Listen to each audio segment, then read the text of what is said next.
पूरी दुनिया उत्सुकता के साथ 22 जनवरी के ऐतिहासिक क्षण का इंतजार कर रही है। ऐसे में अयोध्या वासियों में ये उत्साह, ये उमंग बहुत स्वाभाविक है। भारत की मिट्टी के कण कण और भारत के जन जन का मैं पुजारी हूं और मैं भी आपकी तरह उतना ही उत्सुक हूं। हम सभी का ये उत्साह, ये उमंग थोड़ी देर पहले अयोध्या की सड़कों पर भी पूरी तरह नजर आ रहा था। ऐसा लगता था कि पूरी अयोध्या नगरी ही सड़क पर उतर आई हो। इस प्यार, इस आशीर्वाद के लिए मैं आप सभी का हृदय से आभार व्यक्त करता हूं। मेरे साथ बोलिए, सियावर रामचंद्र की, सियावर रामचंद्र की, सियावर रामचंद्र की। उत्तर प्रदेश की गवर्नर आनंदीबेन पटेल, यहां के लोकप्रिय मुख्यमंत्री योगी आदित्यनाथ जी, मंत्रिमंडल में मेरे सहयोगी ज्योतिरादित्य जी, अश्विनी वैष्णव जी, वीके सिंह जी, उत्तर प्रदेश के deputy CM Keshav Prasad Maurya ji, Brajesh Pathak ji, UP सरकार के अन्य मंत्रीगण, सभी सांसद और विधायकगण और विशाल संख्या में आए मेरे परिवारजनों, देश के इतिहास में 30 दिसंबर की यह तारीख बहुत ही ऐतिहासिक रही है। आज के ही दिन 1943 में नेताजी सुभाष चंद्र बोस ने अंडमान में झंडा फहराकर भारत की आजादी का जयघोष किया था। आजादी के आंदोलन से जुड़े ऐसे पावन दिवस पर आज हम आजादी के अमृत काल के संकल्प को आगे बढ़ा रहे हैं। आज विकसित भारत के निर्माण को गति देने के अभियान को अयोध्या नगरी से नई ऊर्जा मिल रही है। आज यहां 15,000 करोड़ रुपए से अधिक के विकास कार्यों का शिलान्यास और लोकार्पण हुआ है। इंफ्रास्ट्रक्चर से जुड़े ये काम आधुनिक अयोध्या को देश के नक्शे पर फिर से गौरव के साथ स्थापित करेंगे। कोरोना जैसी वैश्विक महामारी के बीच ये कार्य अयोध्या वासियों के अथक परिश्रम का परिणाम है। मैं सभी अयोध्या वासियों को इन परियोजनाओं के लिए अनेक अनेक बधाई देता हूं। मेरे परिवारजनों, दुनिया में कोई भी देश हो, अगर उसे विकास की नई ऊंचाई पर पहुंचना है तो उसे अपनी विरासत को संभालना ही होगा। हमारी विरासत हमें प्रेरणा देती है, हमें सही मार्ग दिखाती है। इसलिए आज का भारत पुरातन और नूतन दोनों को आत्मसात करते हुए आगे बढ़ रहा है। एक समय था जब यही अयोध्या में रामलला टेंट में विराजमान थे। आज पक्का घर सिर्फ रामलला को ही नहीं, बल्कि पक्का घर देश के 4 करोड़ गरीबों को भी मिला है। आज भारत अपने तीर्थों को भी संवार रहा है, तो वहीं डिजिटल टेक्नोलॉजी की दुनिया में भी हमारा देश छाया हुआ है। आज भारत काशी विश्वनाथ धाम के पुनर्निर्माण के साथ ही देश में 30,000 से ज्यादा पंचायत भवन भी बनवा रहा है। आज देश में सिर्फ केदार धाम का पुनरुद्धार ही नहीं हुआ है, बल्कि 315 से ज्यादा नए मेडिकल कॉलेज भी बने हैं। आज देश में महाकाल महालोक का निर्माण ही नहीं हुआ है, बल्कि हर घर जल पहुंचाने के लिए पानी की 2 लाख से ज्यादा टंकियां भी बनवाई है।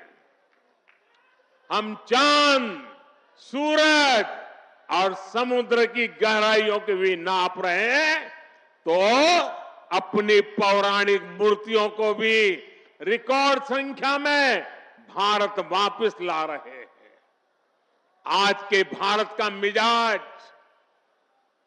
यहां अयोध्या में स्पष्ट दिखता है।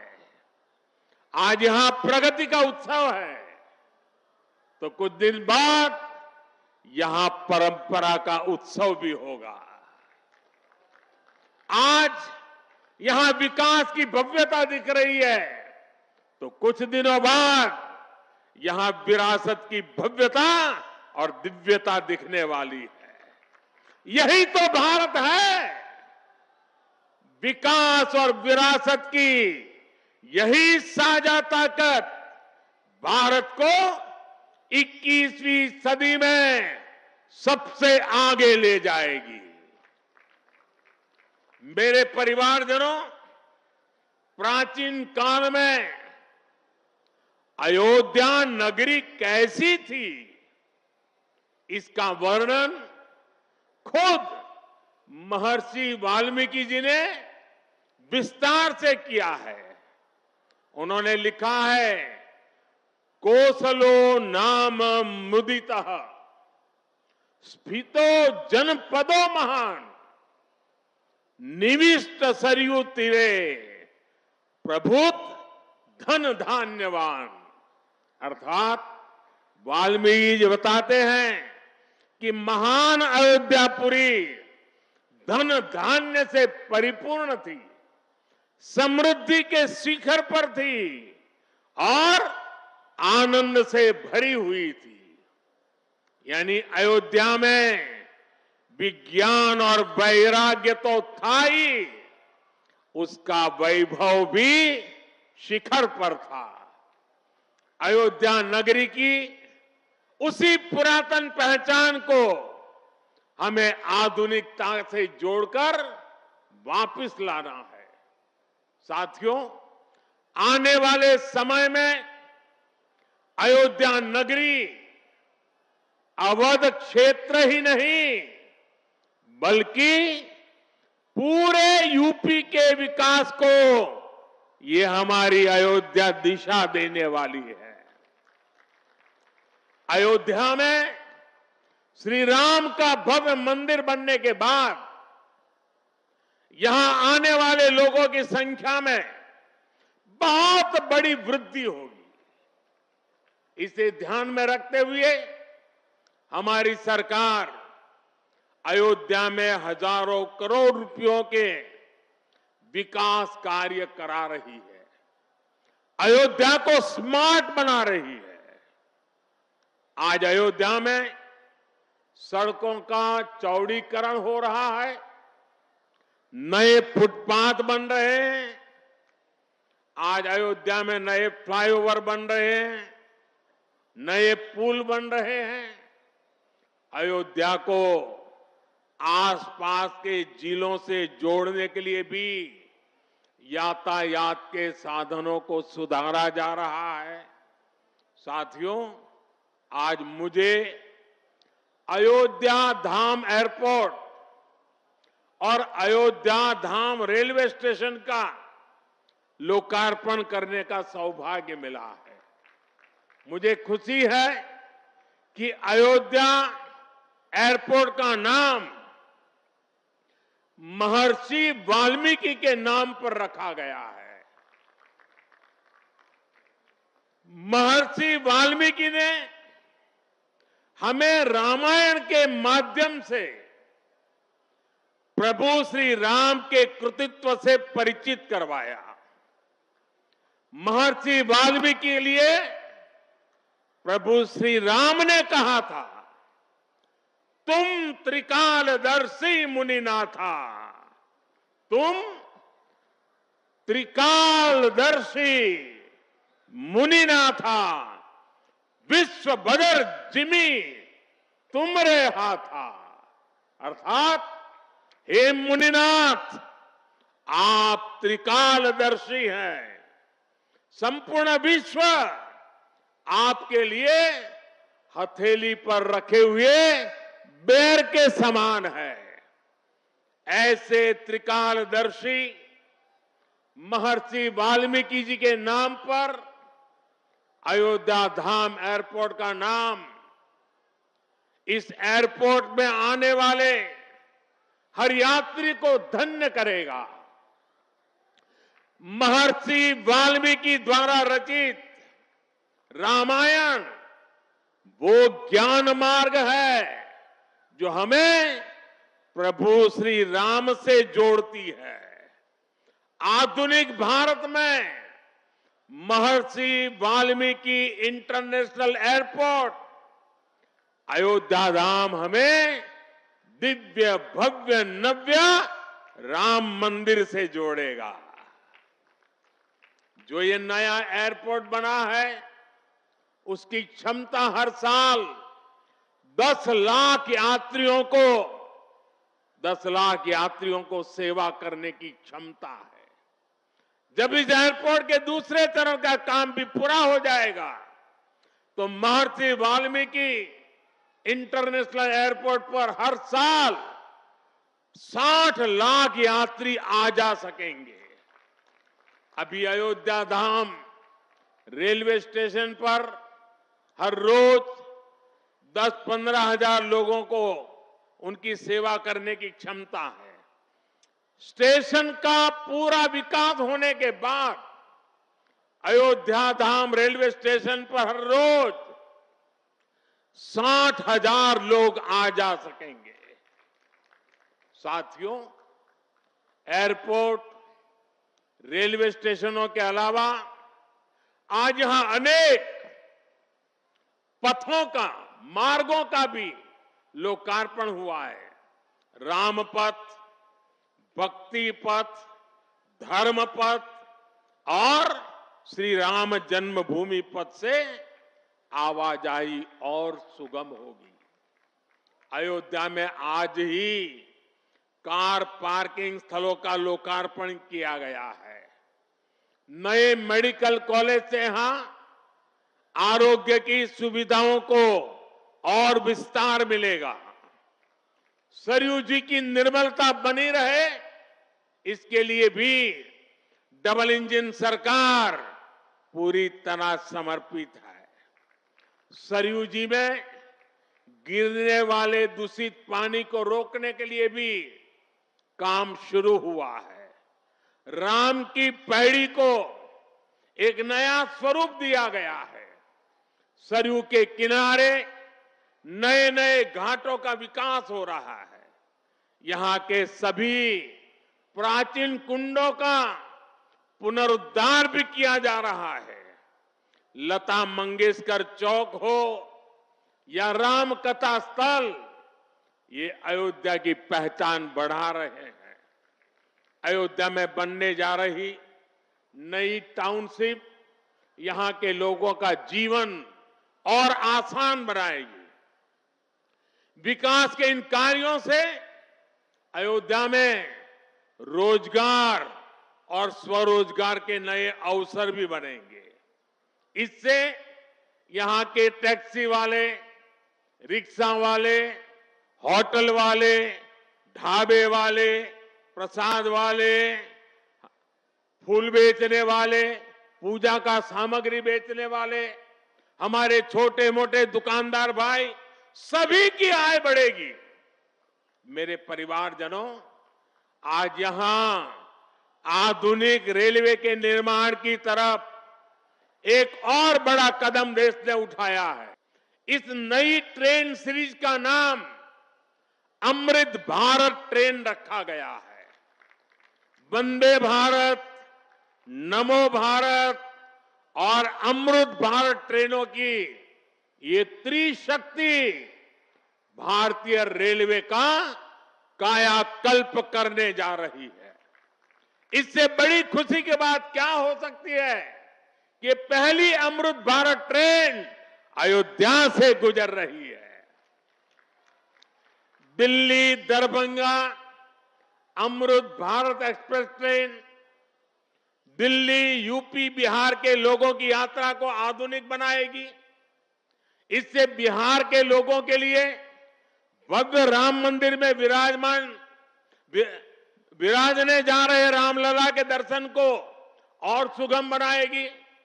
ये आधुनिक अमृत भारत एक्सप्रेस ट्रेन विशेष रूप से हमारे गरीब परिवार, हमारे श्रमिक साथियों को बहुत मदद करेगी।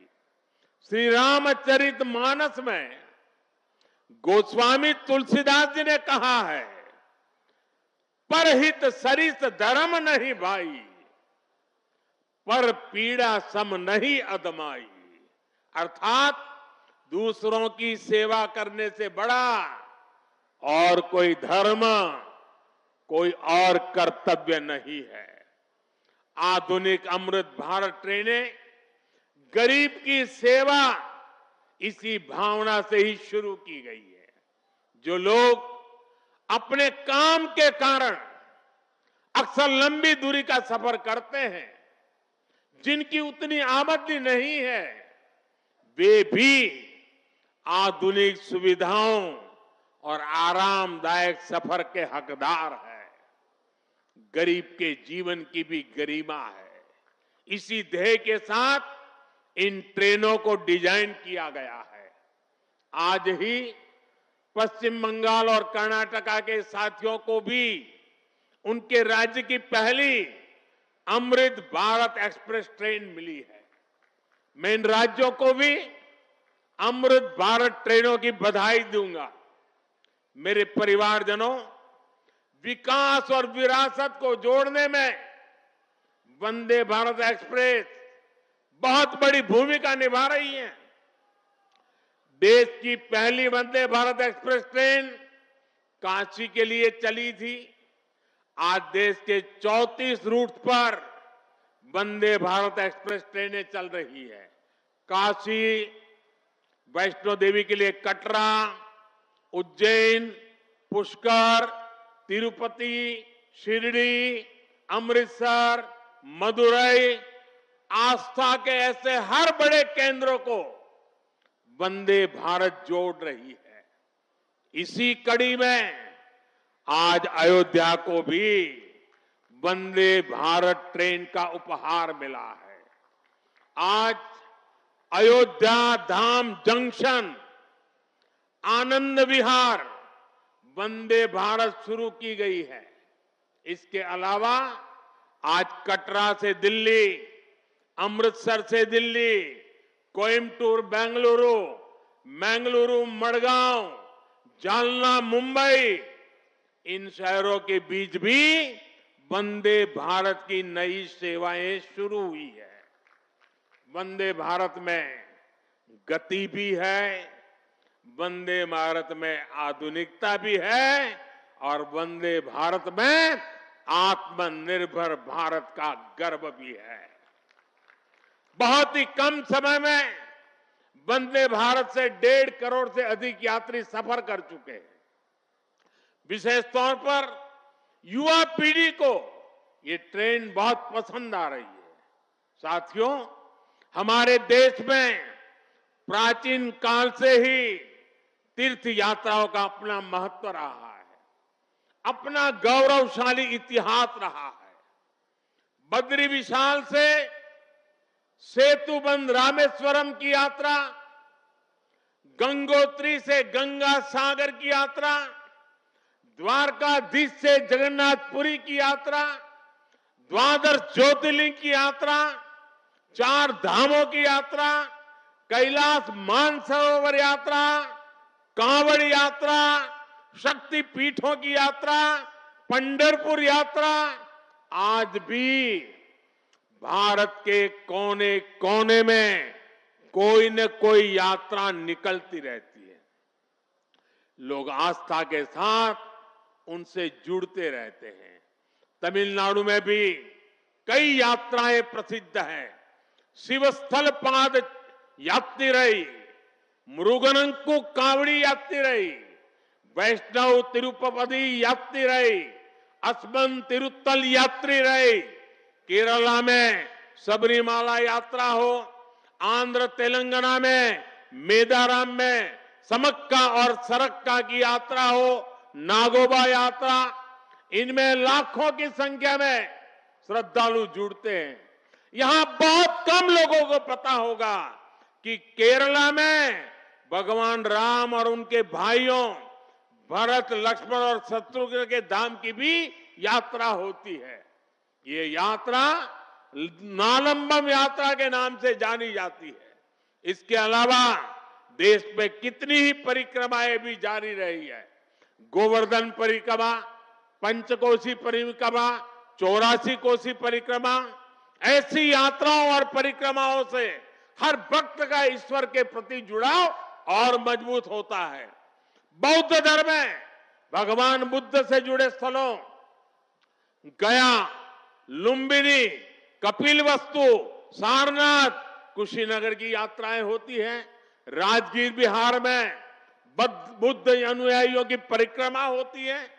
जैन धर्म में पावागढ़, समेत शिखर जी, पालीताना, कैलाश की यात्रा हो। सिखों के लिए पंच तख्त यात्रा और गुरुधाम यात्रा हो। अरुणाचल प्रदेश में नॉर्थ ईस्ट से परशुराम कुंड की विशाल यात्रा हो। इनमें शामिल होने के लिए श्रद्धालु पूरी आस्था के साथ जुड़ते हैं। देश भर में सदियों से हो रही इन यात्राओं के लिए वैसा ही समुचित इंतजाम भी किए जाते हैं। अब अयोध्या में हो रहे ये निर्माण कार्य यहां आने वाले हर राम भक्त के लिए अयोध्या धाम की यात्रा को, भगवान के दर्शन को और आसान बनाएंगे। साथियों, ये ऐतिहासिक क्षण बहुत भाग्य से हम सभी के जीवन में आया है। हमें देश के लिए नव संकल्प लेना है, खुद को नई ऊर्जा से भरना है। इसके लिए 22 जनवरी को आप सभी अपने घरों में, मैं पूरे देश के 140 करोड़ देशवासियों को अयोध्या की इस पवित्र भूमि से प्रार्थना कर रहा हूं। अयोध्या की प्रभु राम की नगरी से प्रार्थना कर रहा हूं।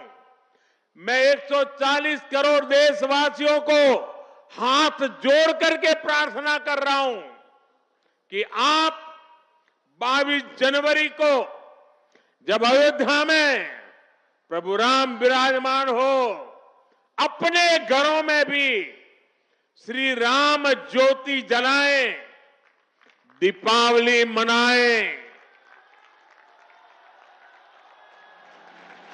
22 जनवरी की शाम पूरे हिंदुस्तान में जगमग जगमग होनी चाहिए।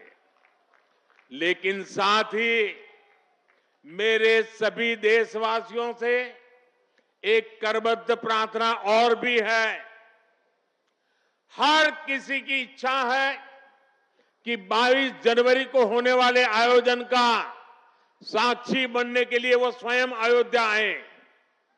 लेकिन आप भी जानते हैं कि हर किसी का आना संभव नहीं है। अयोध्या में सबका पहुंचना बहुत मुश्किल है और इसलिए सभी राम भक्तों को, देश भर के राम भक्तों को, उत्तर प्रदेश के विशेष करके राम भक्तों को मेरा हाथ जोड़ करके प्रणाम के साथ प्रार्थना है, मेरा आग्रह है कि 22 जनवरी को एक बार विधि पूर्वक कार्यक्रम हो जाने के बाद 23 तारीख के बाद अपनी सुविधा के अनुसार वो अयोध्या आए। अयोध्या आने का मन 22 तारीख को न बनाए। प्रभु राम जी को तकलीफ हो ऐसा हम भक्त कभी कर नहीं सकते हैं। प्रभु राम जी पधार रहे हैं तो हम भी कुछ दिन इंतजार करें। 550 साल इंतजार किया है, कुछ दिन और इंतजार कीजिए। और इसलिए सुरक्षा के लिहाज से, व्यवस्था के लिहाज से मेरी आप सबसे बार बार प्रार्थना है कि कृपा करके, क्योंकि आप प्रभु राम के दर्शन, अयोध्या का नव्य भव्य दिव्य मंदिर आने वाली सदियों तक दर्शन के लिए उपलब्ध है। आप जनवरी में आए, फरवरी में आए, मार्च में आए, 1 साल के बाद आए, 2 साल के बाद आए, मंदिर है ही। और इसलिए 22 जनवरी को यहां पहुंचने के लिए भीड़भाड़ करने से आप बचिए, ताकि यहां जो व्यवस्था है, मंदिर के जो व्यवस्थापक लोग हैं, मंदिर का जो ट्रस्ट है, हमें इतना पवित्र काम उन्होंने किया है, इतनी मेहनत करके किया है, पिछले 3-4 साल से दिन रात काम किया है, उनको हमारी तरफ से कोई तकलीफ नहीं होनी चाहिए। और इसलिए मैं बार बार आग्रह करता हूं कि 22 को यहां पहुंचने का प्रयास हम न करें। कुछ ही लोगों को निमंत्रण गया है, वे लोग आएंगे और 23 के बाद सारे देशवासियों के लिए आना बड़ा सरल हो जाएगा। साथियों, आज मेरा एक आग्रह मेरे अयोध्या के भाई बहनों से है। आपको देश और दुनिया के अनगिनत अतिथियों के लिए तैयार होना है। अब देश दुनिया के लोग लगातार हर रोज अयोध्या आते रहेंगे। लाखों की तादाद में लोग आने वाले हैं, अपनी अपनी सुविधा से आएंगे। कोई 1 साल में आएगा, 2 साल में आएगा, 10 साल में आएगा, लेकिन लाखों लोग आएंगे। और ये सिलसिला अब अनंत काल तक चलेगा, अनंत काल तक चलेगा। इसलिए अयोध्या वासियों को, आपको भी एक संकल्प लेना है, और ये संकल्प है अयोध्या नगर को भारत का सबसे स्वच्छ शहर बनाने का। ये स्वच्छ अयोध्या, ये अयोध्या वासियों की जिम्मेदारी है, और इसके लिए हमें मिलकर हर कदम उठाना है। मैं आज देश के सभी तीर्थ क्षेत्रों और मंदिरों से अपना आग्रह दोहराऊंगा। देश भर के लोगों से मेरी प्रार्थना है, भव्य राम मंदिर के निर्माण के निमित्त एक सप्ताह पहले 14 जनवरी मकर संक्रांति के दिन से पूरे देश के छोटे मोटे सब तीर्थ स्थलों पर स्वच्छता का एक बहुत बड़ा अभियान चलाया जाना चाहिए। हर मंदिर, हिंदुस्तान के हर कोने में हमें उसकी सफाई का अभियान मकर संक्रांति 14 जनवरी से 22 जनवरी तक हमें चलाना चाहिए। प्रभु राम पूरे देश के हैं और प्रभु राम जी जब आ रहे हैं तो हमारा एक भी मंदिर, हमारा एक भी तीर्थ क्षेत्र उसका और उसके परिसर के इलाके का अस्वच्छ नहीं होना चाहिए, गंदगी नहीं होना चाहिए। साथियों, अब से कुछ देर पहले मुझे अयोध्या नगरी में ही एक और सौभाग्य प्राप्त हुआ है। आज मुझे खुशी है ये बताते हुए कि उज्ज्वला गैस कनेक्शन की 10 करोड़वीं लाभार्थी बहन के घर मुझे जाकर के चाय पीने का मौका मिला। जब 1 मई 2016 को हमने यूपी के बलिया से उज्ज्वला योजना शुरू की थी तो कोई कल्पना भी नहीं कर सकता था कि ये योजना सफलता की इस ऊंचाई पर पहुंचेगी। इस योजना ने करोड़ों परिवारों का, करोड़ों माताओं बहनों का जीवन हमेशा के लिए बदल दिया है। उन्हें लकड़ी के धुएं से मुक्ति दिलाई है। साथियों, हमारे देश में गैस कनेक्शन देने का काम 60-70 साल पहले शुरू किया गया था, 6-7 दशक पहले।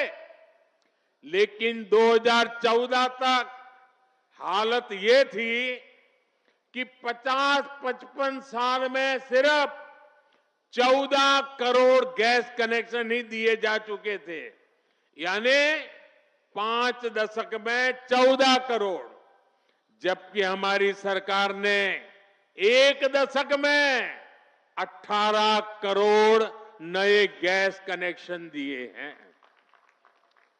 और इस 18 करोड़ में 10 करोड़ गैस कनेक्शन मुफ्त में दिए गए हैं, उज्ज्वला योजना के तहत दिए गए हैं। जब गरीब की सेवा की भावना हो, जब नियत नेक हो, तो इसी तरह से काम होता है, इसी तरह के नतीजे मिलते हैं। आजकल कुछ लोग मुझसे पूछते हैं कि मोदी की गारंटी में इतनी ताकत क्यों है? मोदी की गारंटी में इतनी ताकत इसलिए है क्योंकि मोदी जो कहता है वो करने के लिए जीवन खपा देता है।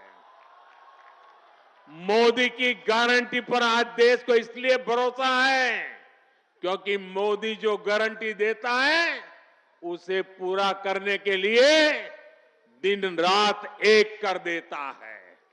ये अयोध्या नगरी भी तो इसकी साक्षी है। और मैं आज अयोध्या के लोगों को फिर से विश्वास दूंगा कि इस पवित्र धाम के विकास में हम कोई कोर कसर बाकी नहीं छोड़ेंगे। श्री राम हम सभी पर आशीर्वाद रखें, इसी कामना के साथ अपनी वाणी को विराम देता हूं। प्रभु श्री राम के चरणों में प्रणाम करता हूं और आप सबको विकास कार्यों की बधाई देता हूं। मेरे साथ बोलिए, सियावर रामचंद्र की, सियावर रामचंद्र की, सियावर रामचंद्र की, भारत माता की, भारत माता की, भारत माता की। लाइव लगातार के वीडियो को लाइक करें, सब्सक्राइब करें और बेल आइकन को दबाना न भूलें।